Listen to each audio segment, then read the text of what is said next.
कभी कभी कुछ जगह सिर्फ मैप पर एक लोकेशन नहीं होती, वो एक एहसास होती है। इस जगह पर पहुंचने के बाद आपको कुछ ऐसे नज़ारे दिखाई देगी।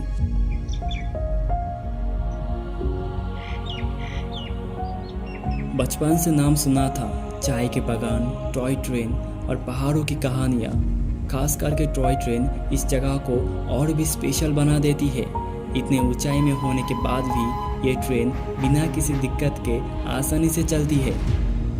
लेकिन मुझे नहीं पता था कि ये सफ़र मुझे सिर्फ एक नई जगह बल्कि खुद के थोड़ा और करीब ले जाएगा। इन पहाड़ों के बीच से आपको इंडिया का हाईएस्ट पीक भी दिखाई देगी, और अगर आपको रास्ते में चाय की खुशबू भी आने लगी तो आप समझ जाना आप वेस्ट बंगाल के सबसे खूबसूरत जगह दार्जिलिंग में हो।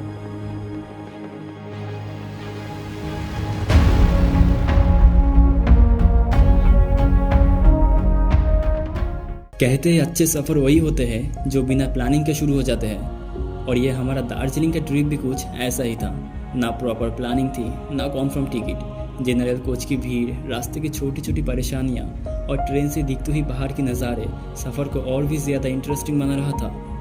हम सब जानते थे कि दार्जिलिंग में बहुत ही खूबसूरत नज़ारे देखने को मिलेंगे, लेकिन दार्जिलिंग जाते वक्त कार से जो नज़ारा देखने को मिला वो किसी सफारी से कम नहीं था। Sometimes the journey is more beautiful than the destination। Car की खिड़की से बाहर जो नज़ारा दिख रहा था उससे नज़र हटाना बहुत ही मुश्किल था।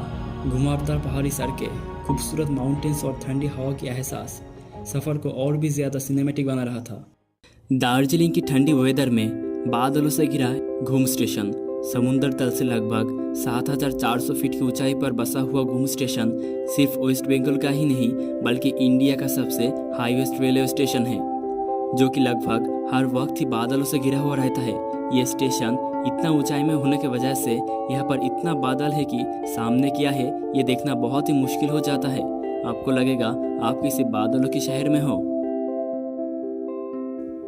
इस जगह की असली पहचान ये स्टेशन नहीं बल्कि सालों पुराना स्टीम इंजन है, जो इन पहाड़ों में आज भी बिना किसी दिक्कत के बहुत ही आसानी से चलती है।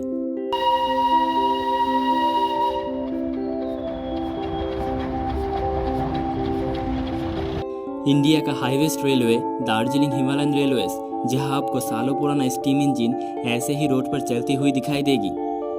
दार्जिलिंग में रास्ते के बहुत पास से ही ट्रेन गुजरती है। चलते चलते हमें एक ऐसा नज़ारा देखने को मिला जो हमारे लिए बहुत ही अनप्रेडिक्टेबल था। कभी सोचे नहीं थे कि कार के इतने पास से ही ट्रेन गुजरेगी।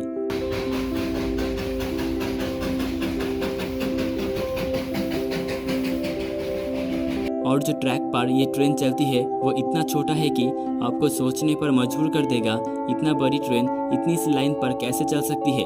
सिर्फ इस स्टीम इंजन को देखने के लिए हर साल यहाँ पर लाखों लोग आते हैं, जो कि वेस्ट बंगाल के टूरिज्म में बहुत ही हेल्प करते हैं। ये टॉय ट्रेन दार्जिलिंग के गलियों से निकलता है और बाजार या दुकान के इतने पास से गुजरता है, जो सच में बहुत ही यूनिक है। अब शायद हमारे लिए थोड़ा सा डेंजरस लग सकता हो, पर लोकल्स के लिए ये बहुत ही नॉर्मल सी बात है। अब कुछ ऐसा सीन हुआ कि रोड के पास एक छोटी सी दुकान में हम बैठे थे और दार्जिलिंग चाय का मज़ा ले रहे थे, और तभी बिल्कुल दुकान के सामने से ही ट्रेन गुजरती है, जो कि इतने पास से गया है कि अगर आप हाथ भी बढ़ाओगे तो ट्रेन पर लग जाएगा। जब दुकान के आंटी से बात किया, जो कि बहुत ही अच्छी थी, उन्होंने बोला ये उनके लिए बहुत ही नॉर्मल सी बात है। दिन में कई बार यहाँ से इसी तरह ट्रेन गुजरती है।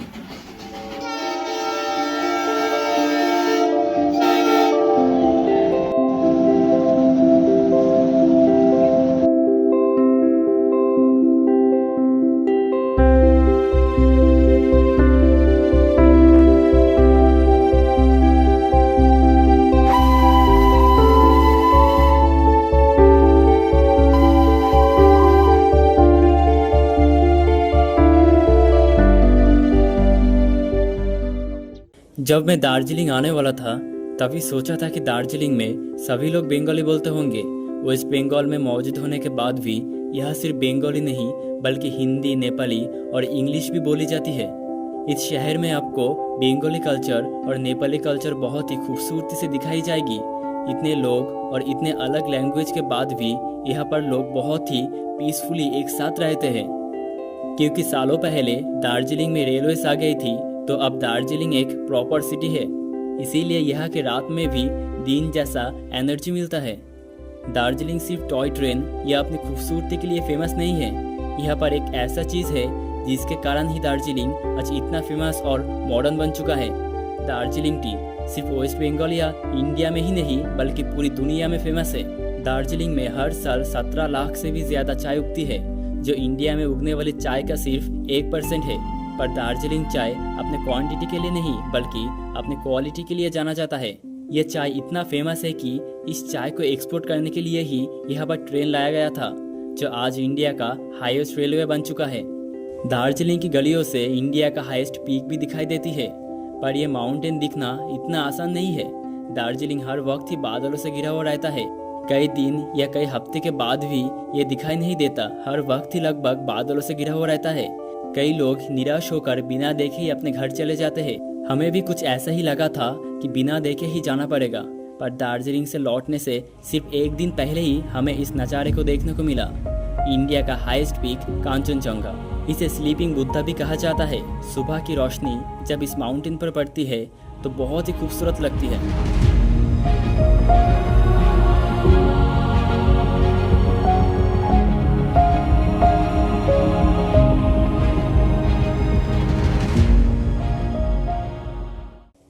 दार्जिलिंग से सिर्फ 30 किलोमीटर दूर एक ऐसा जगह है जहां दार्जिलिंग के पॉपुलेशन से आधे से कम लोग रहते हैं, लेकिन खूबसूरती के मामले में ये जगह दार्जिलिंग से कम नहीं है।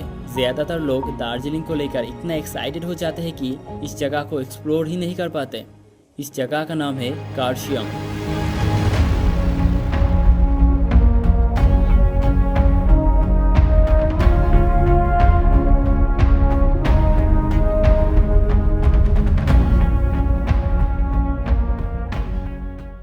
कार्शियंग, जिसे लैंड ऑफ वाइट ऑर्किड्स भी कहा जाता है, समुद्र तल से लगभग 4864 फीट की ऊंचाई पर बसा हुआ यह छोटा सा शहर दार्जिलिंग से बिल्कुल ही अलग है। यहाँ पर इतने कम टूरिस्ट आने की वजह से यह बहुत ही शांति और सुकून मिलता है।